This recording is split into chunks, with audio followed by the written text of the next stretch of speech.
এক পরিবার শহর প্রান্তে নতুন বাড়িতে শিফট করার পর থেকে তাদের সাথে রহস্যময় কাণ্ড ঘটতে শুরু করে।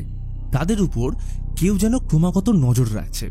প্রতিবেশীরা কিছু বলতে চায় না, শুধু অবাক নজরে চেয়ে থাকে। পুলিশও কোনো এক অজানা কারণে সাহায্য করতে চাইছে না। কি ঘটছে নবাগত পরিবারের সাথে? এই বাড়ির রহস্য কি? মাথা নষ্ট করা টুইস্ট আর অসাধারণ এন্ডিং নিয়ে আজকের মুভি ড্রিম হাউস। তবে মেইন ভিডিওতে যাওয়ার আগে বলবো, যারা হরর ছাড়া অন্যান্য মুভি দেখতে পছন্দ করো তারা আমার সেকেন্ড চ্যানেল সিনেভার্স বাংলাতে জয়েন করতে পারো। লিংক কমেন্ট ও ডেসক্রিপশন বক্সে দেওয়া রইল। বড়দিনের কয়েকদিন আগে উইল অ্যাটেনটন নিউ ইয়র্কে কোম্পানির এডিটরের কাছ থেকে ইস্তফা দিয়ে বাড়ি ফেরার সিদ্ধান্ত নিয়েছে।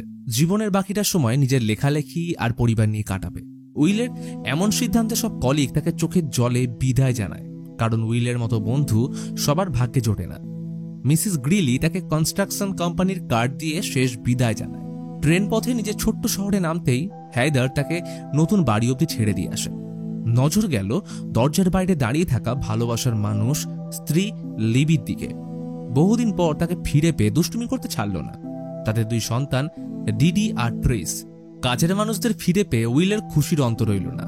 বাচ্চাদের মুখের দিকে তাকিয়ে নিজের মনেই বলল সে সঠিক সিদ্ধান্ত নিয়েছে। উইল একটা নোভেলের উপর কাজ করছে। সময় এলে অবশ্য সবার আগে লিবিকেই দেখাবে। ডিনার টেবিলে রাখা ফ্লাওয়ার ভাসটা আজ সকালেই এসছে। লিবি মনে করে এটা উইল পাঠিয়েছে, কিন্তু সে বলে আমি এটা পাঠাইনি, হয়তো কোনো ফ্যান গিফট করেছে। বহুদিন পর তারা একে অপরকে কাছে পেয়ে ভালোবাসা ব্যক্ত করে। এমন স্বপ্নই তো উইল দেখেছিল। সকালে বাগানে কাজ করার সময় জ্যাক নামের এক প্রতিবেশী উইলের দিকে বিরক্তি ভরা মুখ নিয়ে চেয়েছিল। অবশ্য কেন সেটা জিজ্ঞেস করার অবকাশ পেল না। জ্যাক ওর মেয়ে ক্লোইকে নিতে এসছে। সে চায় না তাদের মেয়ে ডিভোর্সের পর স্ত্রী অ্যানির সাথে থাকুক। সেটার বিষয়ে অবশ্য আইনত প্রক্রিয়া চলছে, কিন্তু কোর্ট অ্যানির পক্ষেই রয়েছে, আর এটাই মাথা ব্যথার সব থেকে বড় কারণ। বেলায় উইল বসলো তার নোভেল নিয়ে। লেখার কাজ অল্প অল্প করে এগোচ্ছে। লিবি রুম পেইন্ট করার সময় সিঁড়ির সামনে বাচ্চাদের হাইট মাপার মার্কিং দেখতে পায়। এটা বাড়ির পূর্ব মালিক করে গেছিল। রাতে উইল লেখালেখি নিয়ে ব্যস্ত। তখনই বাচ্চারা ভয় ছুটে এসে জানায় রুমের জানলার বাইরে কাউকে দেখেছে। উইল সেখানে গিয়ে চেক করলে তেমন কাউকেই দেখতে পায় না। আসলে বাচ্চারা অন্ধকার গাছ দেখে সেটাকে মানুষ ভেবেছিল। পরের দিন সকালে বাগানের দিকে আসলে জানলার বাইরে বরফের মধ্যে জুতো দাগ দেখে কপালে চিন্তার ভাঁজ পড়ল। কাল রাতে সত্যি কেউ ছিল। পায়ের দাগ সোজা চলে গেছে লিবির জানলার দিকে। কেউ কি তাদের উপর নজর রাখছে? মনে প্রশ্ন জাগলেও উইল বিষয়টা জানায় না। মাঝরাতে কিছু অস্পষ্ট আওয়াজ শুনে উইল বেসমেন্টে আসলে দেখে কয়েকজন ছেলে মেয়ে সেখানে প্ল্যানচেট করছে। তাকে দেখা মাত্রই সবাই পালাতে গেলে একটা মেয়ে পড়ে যাওয়ায় উইল তাকে ধরে ফেলে। জিজ্ঞেস করলে জানায় তারা যতদূর জানতো এই বাড়িতে কেউ থাকে না, আর থাকবেই বা কেমন করে। লোকে বলে এটা নাকি ভুতুরে বাড়ি, কারণ 5 বছর আগে এপ্রিলের এক শীতের রাতে এই বাড়ির মালিক নিজের পরিবারকে খুন করেছিল। গ্রুপের একটা ছেলে তখনই বলে ওঠে সে ফিরে এসছে। এই কথায় উইল বিচলিত হয়ে পড়লে তারা সবাই পালিয়ে যায়। মানে এই ছেলে মেয়েগুলোই আগের দিন বাচ্চাদের জানলা দিয়ে উঁকি দিয়েছিল। উইল বিষয়টা লিবির কাছে গোপনে রেখে পরের দিন পৌঁছে যায় পুলিশের কাছে। তাদের থেকে জানার চেষ্টা করে এই বাড়ির ব্যাপারে, কিন্তু তারাও যত সম্ভব ব্যাপারটাকে ইগনোর করে। শুধু বলে ওই রাতে বাড়ির মালিক পিটার ওয়ার্ড বাদে পুরো পরিবার শেষ হয়ে গেছিল। কিন্তু এরপর পিটারের কি হয়েছিল উইল সেটা জানার চেষ্টা করলে পুলিশ কোনো সাহায্য করে না। বাড়ি ফিরে দেখে বাচ্চারা ভয়ে লিবির কোলে বসে। প্রতিবেশীর মেয়েটাকে তারা বলতে শুনেছে এই বাড়িতে ঘটে যাওয়া মৃত্যুর কথা। উইল তৎক্ষণাৎ অ্যানির বাড়ি গেলে দরজা খুলে ক্লোই। সে কিছু না বলে অ্যানিকে ডাকলে উইল বলে তার ছোট বাচ্চাটা রয়েছে। সে চায় না পূর্ব ঘটনার কোনো কথা তাদের কানে যাক, তাই বিষয়টা একটু লক্ষ্য রাখতে। অ্যানি কিছু না বলে অবাক হয়ে তাকে দেখে যায়, যেন কিছু বলতে চাইছে। চোখে মুখে এক অদ্ভুত নীরবতা। মধ্যরাতে উইলকে পাশে না পেয়ে লিবি বেসমেন্টে গিয়ে দেখে উইল দেওয়ালের লেখাগুলো রং দিয়ে কভার করার চেষ্টা করছে। সেইখানকার অবস্থা দেখে লিবি অবাক। ওই ছেলে মেয়েগুলো পূর্ব ঘটনার বেশ কিছু পেপার কাটিং রিল সেখানে রেখে গেছে। দেওয়ালে পিটারের নাম দেখে লিবি উইলের থেকে সব জানতে পারলে সে এইখানে থাকতে রাজি হয় না। লিবিকে শান্ত করার জন্য উইল বাড়িতে প্রিস্ট ডাকার প্রস্তাব দিলে লিবি শান্ত গলায় বলে হয়তো আমি বেশি ভাবছি, এটা আমাদের বাড়ি, আমরা এখানে সবাই সুখে থাকলেই হলো। তখনই লক্ষ্য করে বাগানের দিকে গাছের আড়ালে কালো কোট পরে কাউকে দাঁড়িয়ে থাকতে। উইল ওর পিছু নিয়ে ধরার চেষ্টা করলে কোনো মতে লোকটা পালিয়ে যায়। কিন্তু সে কে, তার কি মতলব, সবটাই রহস্য। একদিন বাড়িতে বাচ্চাদের হঠাৎ খুঁজে পাওয়া যায় না। অনেক এদিক ওদিক খোঁজার পর দেখা যায় তারা ক্লোজেটের ভিতর একটা সিক্রেট জায়গা খুঁজে সেখানে একসাথে খেলছে। যেটুকু বোঝা গেল, আগের যে পরিবার থাকতো তার বাচ্চারা এখানে খেলতো। সেখানে রাখা দুটো বইতে লেখা ক্যাথরিন ও ব্রিটিশ নামে দুটো নাম, অর্থাৎ আগের পরিবারেও দুটো মেয়ে সন্তান ছিল এবং তাদের নাম অনুযায়ী সিঁড়ির সামনে ওই হাইট মার্কিং করা আছে। এই ঘটনায় উইল খুব চিন্তিত হয়ে পড়ে। পেপার কাটিং আর রিলগুলো নিয়ে দেখতে থাকে। এই বাড়িতে এত বড় ঘটনা হয়ে গেছে, এদিকে তাদের প্রতিবেশী বাড়ির ইতিহাস সম্পর্কে একবারও সতর্ক করেনি। আর হয়তো এই কারণে এই বাড়িটা তারা সস্তায় পেয়েছিল। উইল প্রমাণগুলো দেখে জানতে পারে পিটার তার ছোট মেয়েকে পিঠে গুলি করে শেষ করেছিল। দুজন এই ঘটনার ভয়াবহতা জেনে তাজ্জব হয়ে যায়। পরের দিন অ্যানি উইলের সাথে প্রথম সাক্ষাতের পর বন্ধুত্ব বাড়াতে তার জন্য কিছু খাবার নিয়ে আসে, কিন্তু উইল তাকে পিটারের ব্যাপারে জিজ্ঞেস করলে সে আচমকা তড়িঘড়ি করে চলে যায়। উইল লিবিকে নিচে না আসার কারণ জিজ্ঞেস করলে সে দেখায় দেওয়ালে 3টে বড় বুলেটের গর্ত, যেগুলো বহন করছে 3 জনের মৃত্যুর ভয়াবহতা। রাতে দুজন পেপার কাটিংগুলো নিয়ে বসলে সেখান থেকে পিটারের ব্যাপারে বেশ কিছু তথ্য পাওয়া যায়। ওই রাতের ঘটনার পর ওকে একটা গ্রিন হেভেন নামক মেন্টাল হসপিটালে রাখা হয়। সেই মতো উইল পরের দিন শহরে সে মেন্টাল হসপিটালে যায় যেখানে পিটারকে রাখা হয়েছে। রিসেপশনিস্ট উইলকে ওব্রায়ানের সাথে দেখা করার জন্য অপেক্ষা করতে বললে সে অগোচরে 308 নাম্বার রুমের পেশেন্ট পিটারের সাথে সাক্ষাৎ করতে গেলে সেইখানে রাখা তার স্ত্রী ও 2 সন্তানের ছবি দেখে উইল অবাক হয়ে যায়। তখনই একটা লোককে আসতে দেখে উইল তার উপর চড়া হয়। লোকটা নিজের পরিচয় দিয়ে বলে সে পিটার ওয়ার্ড নয়, তার নাম মার্টিন। পিটার অনেক আগে এইখান থেকে চলে গেছে। অথবা উইল বাড়ি ফিরলে লিবিকে কি উত্তর দেবে ভেবে পায় না। পিটার সেখানে নেই মানে সেই এখন তাদের উপর নজর রাখছে। তাদের বাচ্চারা আর নিরাপদ নয়।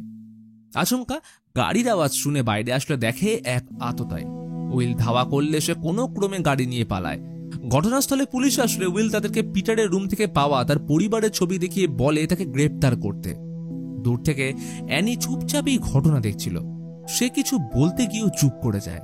আর এদিকে পুলিশ তাদের সাহায্য না করে চলে গেলে আইনের উপর থেকে উইলের বিশ্বাস উঠে যায়। তারা কেন সাহায্য করছে না?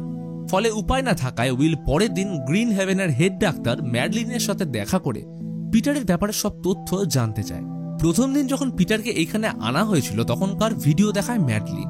পিটার প্রচন্ড ভায়োলেন্ট অবস্থায় ছিল। তার মাথার পিছনে গভীর ক্ষতের দাগ দেখে জিজ্ঞেস করলে ম্যাডলিন জানায় ঘটনার দিন নিজেকে বাঁচাতে পিটারের স্ত্রী পিটারকে মাথায় গুলি করে। সেই গুলি ওর মাথা ছুঁয়ে একটুর জন্য বেরিয়ে গেছিল। এইখানে আনার পর সে একবার পালানোর চেষ্টা করেছিল, কারণ পিটারের বক্তব্য যে ব্যক্তি ওর পরিবারকে শেষ করেছে তাকে সে মেরে ফেলবে। উইল লক্ষ্য করে পিটারের পালানোর ফুটেজে অ্যানি ওই সময় উপস্থিত ছিল, অর্থাৎ সে শুরু থেকে সবকিছু জানত। তার সন্দেহ একদম সঠিক। তবে চমক হয়তো আরো অপেক্ষা করছিল, কারণ একটা সময় পর সে নিজেকে পিটার নামে ডাকতে অস্বীকার করে, কারণ সে তার পরিবারকে কখনোই শেষ করতে পারে না। এমনকি হসপিটাল আইডি থেকে পিটার নাম সরিয়ে সে নিজের জন্য অন্য একটা ছদ্মনাম রাখে, যেখানে আইডির W11L হয়ে যায় উইল এবং 810 হয়ে যায় অ্যাটেনটন, অর্থাৎ উইল অ্যাটেনটন। ম্যাডলিন তাকে 5 বছর আগের একটা ফুটেজ দেখায় যেখানে পিটার আর অন্য কেউ নয়, স্বয়ং উইল নিজেই। এবং এই কারণেই পুলিশ তাকে হেল্প করছে না। কিন্তু এটা কি করে সম্ভব? উইল যা দেখছে এটা কি সত্যি? উইল বাকরুদ্ধ হয়ে পড়ে। এক কথায় যদি সে মেনেও নেয় তাহলে তার পরিবার তো এখনো জীবিত রয়েছে। উইল রেগে লিপিকে ফোন করলে সে কল রিসিভ করে। তাহলে এটাও কি ভুল? ফেরার পথে দেখা যায় মুভির শুরুতে উইল যে এডিটরের অফিস থেকে বেরিয়েছিল সেটা ছিল গ্রিন হেভেন এবং তার সকল কলিগ আসলে এখানকার অসুস্থ রোগী। এই কারণে তারা উইলকে সবাই চিনত, এমনকি বেশ কয়েকজন তাকে নোভেলের বিষয়ে জিজ্ঞেসও করে। তবে আসল ধাক্কা লাগলো বাড়ি ফিরে, কারণ যে বাড়িতে কয়েক ঘন্টা আগেও সে কাটিয়ে গেছে সেই বাড়ি এখন পরিত্যক্ত অবস্থায়, যেন বহু বছর সেখানে কারোর পা পড়েনি। তাহলে লিবি আর বাচ্চারা কোথায় গেল? দরজা বন্ধ থেকে উইল বেসমেন্টের আউটার দরজা দিয়ে বাড়িতে প্রবেশ করলে দেখে সেখানে কেউ নেই। অর্থাৎ সে এতদিন যে লিবি আর বাচ্চাদের নিয়ে ছিল তারা সকলেই 5 বছর আগে মারা গেছে। এই সবটাই ছিল উইলের মানসিক রোগ অথবা বলা যেতে পারে হ্যালুসিনেশন। টেবিলে রাখা ফ্লাওয়ার ভাসটা দেখে বুকের ভিতরটা কেঁপে ওঠে। সে পাগলের মতো কাঁদতে থাকে। সিঁড়ির মধ্যে অর্ধেক শেষ করা নোভেলটা লুকিয়ে রেখে টেবিলে রাখা মোমবাতি জ্বালাতেই পাশের ঘর থেকে অপেক্ষারত লিবি বেরিয়ে আসে তাকে বড্ড চিন্তিত দেখাচ্ছে। বাচ্চাদের কোলাহল তাকে অতীতে টেনে নিয়ে যায়। এখন দুজন পাশে বসে রয়েছে। লিবি ওর কপালে হাত রাখতেই বুঝলো প্রচন্ড জ্বরে উইলের শরীর পুড়ে যাচ্ছে। উইল কান্না মেশা গলায় বলল, ওরা বলছে তোমরা কেউ সত্যি নও। 5 বছর আগে তোমাদের অস্তিত্ব শেষ হয়ে গেছে, যেটার জন্য দায়ী আমি। লিবি তার কথায় বিশ্বাস না করলে উইল তার বড় মেয়েকে সেই হাইট মার্কারের সামনে দাঁড় করে জিজ্ঞেস করে, তোমার আসল নাম কি? উত্তর আসে বিট্রিস। এরপর আনলো ছোট মেয়ে ডিডিকে, যার আসল নাম ক্যাথরিন। উইলের গলা ভিজে আসে। বুকে চাপা কষ্ট পাহাড় সমান হয়ে গেছে। বুঝতে পারে তার চোখের সামনে দাঁড়িয়ে থাকা প্রতিটা ভালোবাসার মানুষ কেউ বাস্তব নয়, বরং সব তার মনের ভ্রান্তি। যেটা বুঝেও লিবি অর্থাৎ এলিজাবেথ ওয়ার্ড চুপ করে আছে, কারণ সে উইলকে খুশি দেখতে চায়। লিবি কিছু না বলে বাচ্চাদের ঘুম পাড়িয়ে উইলের জ্বর কমানোর জন্য মাথায় জলপট্টি দেয়। উইল এক অদ্ভুত মায়ায় ধীরে ধীরে হারিয়ে যাচ্ছে। এটা কি আদতেই স্বপ্ন? মাঝরাতে ঘুম ভাঙলো লিবির চিৎকারে। বাচ্চারা হঠাৎ কষ্ট পাচ্ছে, ওদের দম বন্ধ হয়ে আসছে। লিবির মতে তাদের জ্বর হয়েছে, কিন্তু উইল সব জানে। সে বিট্রিসকে বুকে জড়িয়ে ধরল। তার বুকের মাঝে ও কাঁধে গুলির দাগ, সেগুলো তার শরীর ভেদ করে বেরিয়ে গেছে। আর ডিডি, তারও পিঠে বুলেটের দাগ। সে লিবিকে বাস্তবের আয়না দেখানোর চেষ্টা করে, কিন্তু সে যেন মানতে রাজিই নয়। দুটো ফুলের মতো বাচ্চা শেষ হয়ে যায় মুহূর্তের মধ্যে। সেই রাতের মর্মান্তিক ঘটনার পুনরাবৃত্তি উইলকে তিলে তিলে শেষ করে দিচ্ছে। হঠাৎ দরজায় আওয়াজ। উইল দেখে পুলিশ এসছে। তারা উইলকে বাইরে বের করে পুরো বাড়ি লক করে দেয়। এইভাবে পরিত্যক্ত বাড়িতে যে কেউ এসে থাকা আইনত অপরাধ। তার এমন পরিস্থিতি দেখে অ্যানি এগিয়ে এসে জিজ্ঞেস করলো, তুমি কি সত্যি ওদের দেখতে পাও? উইল উপরের ঘরের জানলা দিকে ইশারা করে। ওই দেখো, লিবি আমায় এখনো দেখছে। অ্যানি শান্ত গলায় বলে, ওখানে কেউ নেই, তোমার পরিবার এখন কবরে শায়িত। বেশ কিছুটা সময় উইল একটা গাছের তলায় বসে কাটিয়ে দেওয়ার পর মধ্যরাতে পুনরায় বাড়ি ঢুকতে গেলে দেখে অলরেডি সেখানে একজন ঢুকে বসে আছে। অন্ধকারে তার মুখ দেখা না গেলেও লোকটা স্বীকার করে এই কদিন সে তার উপর নজর রেখেছিল। আর নজর রাখবে নাই বা কেন, সে তো একজন খুনি। সকালে উইল অ্যানির সাথে দেখা করতে গেলে সে প্রথমবার বাড়িতে ঢুকতে আমন্ত্রণ জানায়। উইল প্রশ্ন করে ওই রাতে কি হয়েছিল সেটা অ্যানি সচক্ষে দেখেনি, তাহলে সে গ্রিন হেভেনে কেন গেছিল? অ্যানি বলে লিবি তার বেস্ট ফ্রেন্ড ছিল। তার 2 বাচ্চার সাথে ক্লোই রোজ খেলতো। সেদিন অ্যানির সাথে প্রথম পরিচয় নিজের নাম উইল অ্যাটেনটন বলায় পিটার নামটা মুখে এনেও তাকে পুরনো কথা মনে করাতে চায়নি। উইলকে সত্যি তাদের মেরেছিল এই কথার উত্তর লিবি দেয় না, কিন্তু তার মনে হয় সে এই কাজ করতে পারে না। তখনই ক্লোই এসে তাকে জানায় ফ্লাওয়ার ভাসটা সে বাড়িতে রেখেছিল। সে তার 2 বন্ধুকে খুব মিস করে। আচ্ছা, আপনি কি ওদের সত্যি দেখতে পান? উইল কি বলবে ভেবে পায় না। এক অদ্ভুত শূন্যতায় ডুবে যায়। কদিন ধরে উইল স্নান না করায় অ্যানি ওকে ফ্রেশ হতে বলে মেয়েকে নিয়ে শহরে যায় কিছু মার্কেটিং করতে। উইলের মনে শান্তি নেই। চোখ বন্ধ করলে দুর্ঘটনার প্রতিচ্ছবি চোখের সামনে ভেসে ওঠে। বেলায় কলিং বেলের আওয়াজ শুনে নেমে আসলো দেখে জ্যাক। উইলকে বাড়িতে দেখে রাগে চোটে সে মেয়েকে নিয়ে চলে যায়। উইল বুঝতে পারে ওর জন্য এই পরিবারে ঝগড়া হচ্ছে, তাই এখানে না থাকাই ভালো। যাওয়ার আগে অ্যানি তাকে ডাক্তার গ্রিলির কার্ড দিয়ে ওনার সাথে দেখা করতে বলে, কারণ তিনি উইলের চিকিৎসা করেছিলেন। সেই মতো উইল তার সাথে দেখা করলে তার প্রথম প্রশ্ন ছিল কেন গ্রিলি তাকে ছেড়ে দিয়েছিল।